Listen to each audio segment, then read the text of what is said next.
ఇప్పుడు ఈ రేడియేషన్ అనేది కేవలం క్యాన్సర్‌కే దీనికే వాడతారా? వేటి దేనికి వాడతారు? క్యాన్సర్‌కి ప్రథమంగా వాడతాం. నాన్ క్యాన్సరస్ లీజన్స్ కూడా ఖచ్చితంగా రేడియేషన్ వాడతాం. ఎందుకంటే బ్రెయిన్ అనేది సర్జరీ చేయడం చాలా క్రిటికల్, కాంప్లెక్స్. అక్కడ ఎనస్థీషియా రిస్క్ ఉంది. ఇప్పుడు ట్రైజెమినల్ న్యూరాలజియా అంటే 5th క్రేనియల్ నర్వ్ వాప్ వచ్చినప్పుడు అన్బేరబుల్ హెడ్ ఏక్. ఓకే, చాలా మంది సెలబ్రిటీస్ కూడా తెలుసు. ఒక సెలబ్రిటీ దీనికోసం చాలా సార్లు అమెరికాకి వెళ్ళి ట్రీట్మెంట్ చేయించుకున్నారు. సో దానిలో సర్జరీ కూడా చేస్తారు. అప్పటికి కానీ పెయిన్ రిలీవ్ అవ్వదు. ఆ పెయిన్ ఎంత భరించలేదంటే వాళ్ళకి నిద్ర అన్ని మానేస్తారు. సో అప్పుడు రేడియేషన్ చేస్తాం.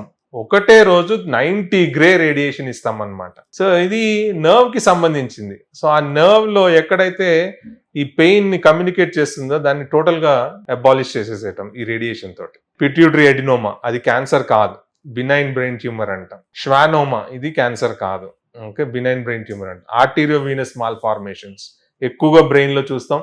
కొంతమందికి మన నాలికలో కూడా చూడొచ్చు, ఏ భాగంలో అయినా చూడొచ్చు. ఇంకొకటి బోన్ కొంతమందికి ఫ్రాక్చర్ అవుతుంది.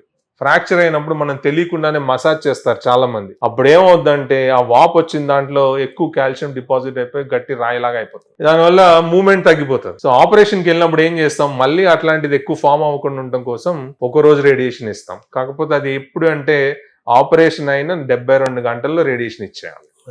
సో ఆ ఎక్కువ ఎక్సెస్ బోన్ ఫార్మేషన్ అనేది తగ్గుతుంది. ఇంకొకటి బాగా ఎక్కువ మంది కాస్మెటిక్ గా యూస్ చేసేది కీలాయిడ్స్ అంటారు. కీలాయిడ్ అంటే తెలుసు కదా, ఎవరికైనా ఇక్కడ ఆపరేషన్ అయినా లేకపోతే ఛాతీ దగ్గర ఆపరేషన్ అయినా ఎక్కువ గ్రోత్ అయిపోతుంది స్కిన్.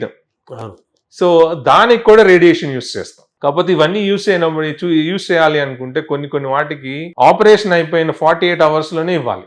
అప్పుడే దీన్ని ప్రివెంట్ చేయగలుగుతాం. ఈ కీలాయిడ్ మరీ పెద్దగా అయిపోయిన వాళ్ళు, ఆపరేషన్ చేయలేని వాళ్ళు కూడా రేడియేషన్ చేస్తాం. ఎందుకంటే అది పెద్దగా అయిపోయినప్పుడు ఆ స్ట్రెచ్చింగ్ కి పెయిన్, సెకండరీ ఇన్ఫెక్షన్స్ ఇవి బాగా కామన్ అన్నమాట. ఎక్సలెంట్ రెస్పాన్సెస్ ఉంటాయండి. మళ్ళీ కీలాయిడ్ రికరెన్స్ అనేది చాలా తక్కువ అయిపోతుంది.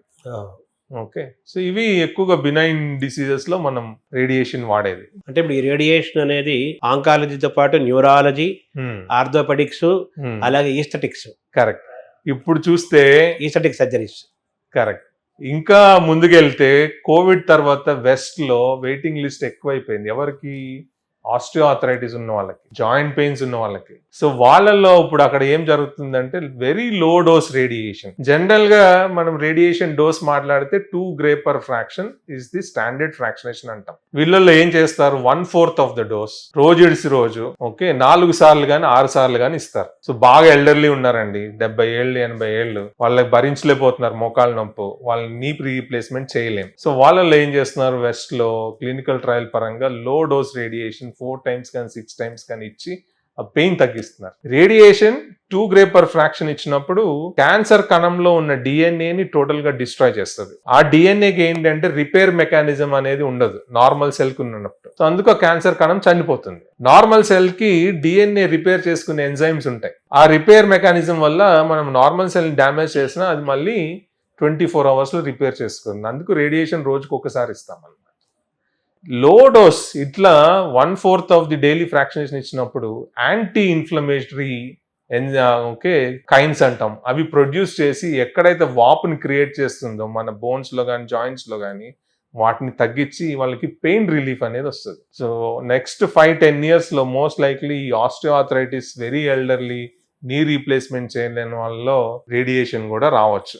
వేరే కండిషన్స్ కూడా చాలా పెరిగేదానికి అవకాశం ఉంది రేడియేషన్ టెక్నిక్స్.